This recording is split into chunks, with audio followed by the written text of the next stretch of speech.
Fala pessoal, tudo bem? De antemão eu queria dizer que não se preocupem, o vídeo de hoje não vai ser grande. Isso porque a gente vai falar sobre o histórico de mulheres diretoras indicadas na categoria de melhor direção no Oscar. E eu tô dizendo que não vai ser muito grande porque em 93 anos da premiação, apenas 7 mulheres, isso mesmo, 7 mulheres foram indicadas na categoria, isso contando as 2 indicadas em 2021, viu? Então vem comigo que vai ter muita história pra falar, ou nem tanta história assim, né? Bora lá. Para! Toda vez que eu vou gravar vídeo, isso começa. Vocês têm a tarde toda pra brincar.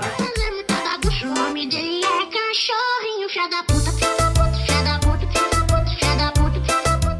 Antes de começar a falar sobre essa história, no mínimo injusta, eu queria pedir pra você assinar esse canal, curtir esse vídeo e dar um clique. Igor, cala a boca. Para essa Igor. Eu vou levantar que eu tô de cueca e o Gui vai ver minha bunda. Levanta, não desista agora.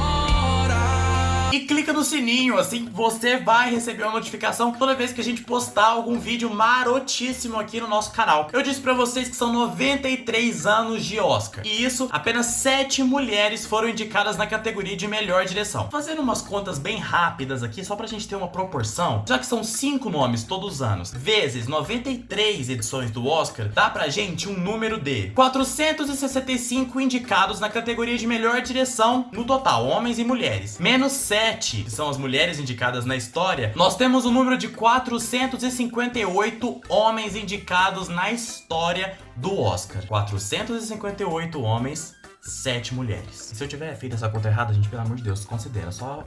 Vamos concordar que a proporção é ridícula. E pra gente resgatar a memória desse movimento que é injusto, sexista, mas esperançoso, a gente vai te contar quem são essas mulheres, por quais filmes elas foram indicadas, porque é muito importante resgatar a memória de todas elas e mandar uma boa sorte para Chloe Zhao e Emerald Fennell, que são as duas gênias indicadas na categoria esse ano por Nomadland e também por Doce Vingança, respectivamente. Bom, pra começar, se passaram 48 edições do Oscar sem que nenhuma mulher fosse indicada. Até que na edição de 1975, a italiana Lina Werther-Miller foi indicada pela sua direção no filme Pasqualino Sete Belezas. Aqui é interessante a gente notar que a primeira mulher indicada ao Oscar não foi uma estadunidense. Então assim, uma italiana, que é a Lina Werther-Miller, pelo amor de Deus, o mesmo aviso que eu fiz pela conta, eu faço aqui pelo meu italiano, que talvez a pronúncia esteja completamente errada. Eu parlo italiano. Sì, io também. A italiana Lina Werther-Miller foi a primeira indicada, o que abriu várias discussões sobre pensamentos. O Oscar tá mudando, ele vai ser mais incluso, mulheres vão ser mais indicadas. Olha, presta atenção, o mesmo discurso que hoje a gente ouve em 2021 já se falava lá em 1975. O filme dela, Pasqualino Sete Belezas, é um drama misturado com comédia para contar a história sobre um soldado italiano que foi desertor do exército lá na Segunda Guerra Mundial. Beleza, muito se falava sobre isso, a Lina não venceu absolutamente nada porque ela foi indicada. Além de direção, ela foi pelo roteiro do filme. Cala a boca! Mas a gente tinha uma esperança ali naquele momento. E só depois de 17 anos de Oscar, uma outra mulher seria indicada na categoria de direção. Ela é Jane Campion, uma neozelandesa que foi a cabeça por trás de O Piano, o filme de 1993. Você deve conhecer lá, que deu o Oscar de atriz coadjuvante para Anna Paquin, a atriz mais jovem na história. Jane Campion não recebeu o seu Oscar por direção. Naquela ocasião, quem foi o vencedor foi Steven Spielberg por A Lista de Schindler, mas ela ganhou o Oscar de melhor roteiro original, o que já era uma grande vitória naqueles tempos onde a gente só via homens sendo indicada para roteiro. Andando muito pra frente e saltando 10 anos no tempo, a terceira mulher a ser indicada na categoria de melhor direção pro Oscar foi Sofia Coppola, da grandiosa família. Gabriel, tava querendo uma conversa com você. Não vai dar não, Agostinho. Tô atrasada pra ir pro cinema. Você não com quem? Sozinha.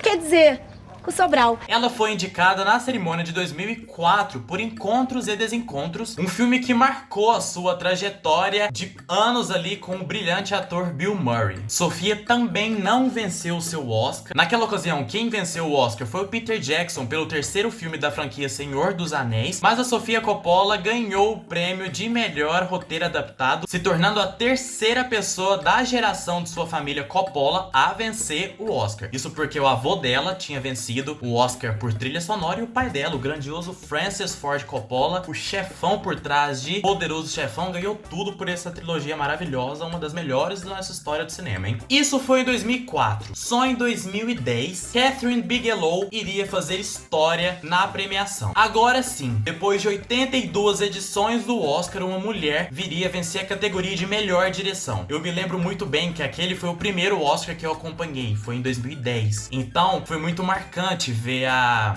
Barbra Streisand.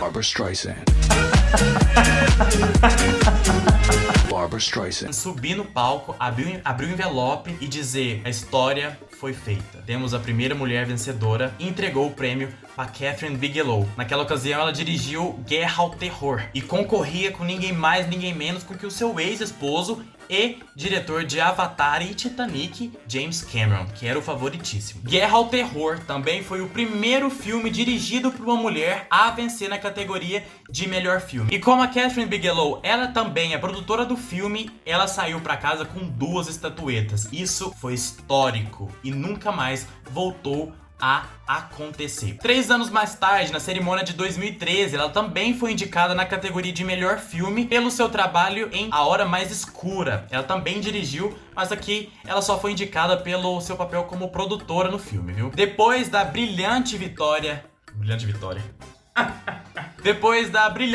de Kathryn Bigelow em 2010, Greta Gerwig seria a próxima mulher indicada na categoria de melhor direção, isso em 2018, ou seja, 8 anos depois. Naquela ocasião, ela também foi indicada como melhor roteiro original, isso porque Lady Bird é basicamente um filme sobre a vida dela. E na cerimônia seguinte, Greta Gerwig foi indicada também pelo melhor roteiro adaptado por Adoráveis Mulheres, e o Oscar recebeu várias críticas por não ter indicado ela novamente na categoria de melhor direção.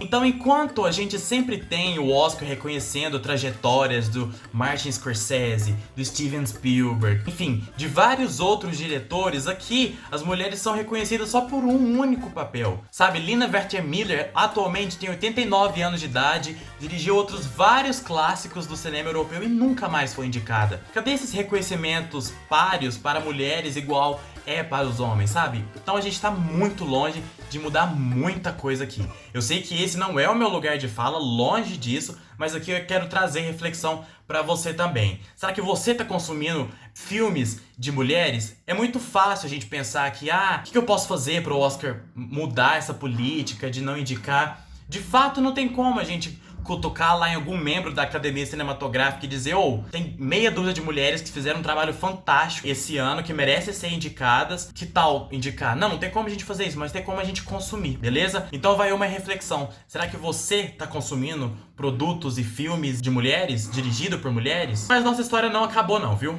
Bora lá que tem o capítulo chamado 2021, que é muito importante, mas que ainda não teve sua página final. Nesse ano, pela primeira vez na história do Oscar, mais de uma mulher foi indicada na categoria de direção. Estamos falando de Chloe Zhao por Nomadland e Emerald Fennell por Bela Vingança. A favorita é a Chloe Zhao para vencer esse Oscar e ela detém o recorde a partir das indicações de 2021 da mulher mais indicada em uma única edição do Oscar. Ela está indicada em 4 categorias. Além de diretora e produtora de Nomadland, portanto, em melhor filme, ela está indicada em melhor roteiro e também em melhor edição. Então ela se tornou a mulher mais indicada em uma única edição do Oscar. Bom, meus lindos, é isso. Nosso vídeo tá acabando por aqui. A gente vai conhecer o final de mais um capítulo dessa curta, porém esperançosa, assim a gente quer pensar, história de mulheres indicadas na categoria de melhor direção do Oscar no próximo dia 25 de abril, onde serão revelados os vencedores da edição de 2021 do Oscar. E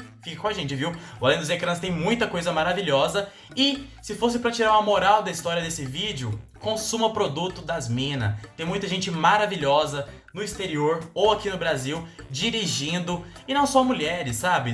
Tem muita gente preta, muito LGBT fazendo as suas coisas maravilhosas com pouco financiamento e contando histórias muito relevantes. Que tal dar uma chance pra essas pessoas? Não custa nada pesquisar, porque tem muita coisa boa rodando por aí, viu? Aquele beijo e até mais. Tchau. Tem que desligar a câmera.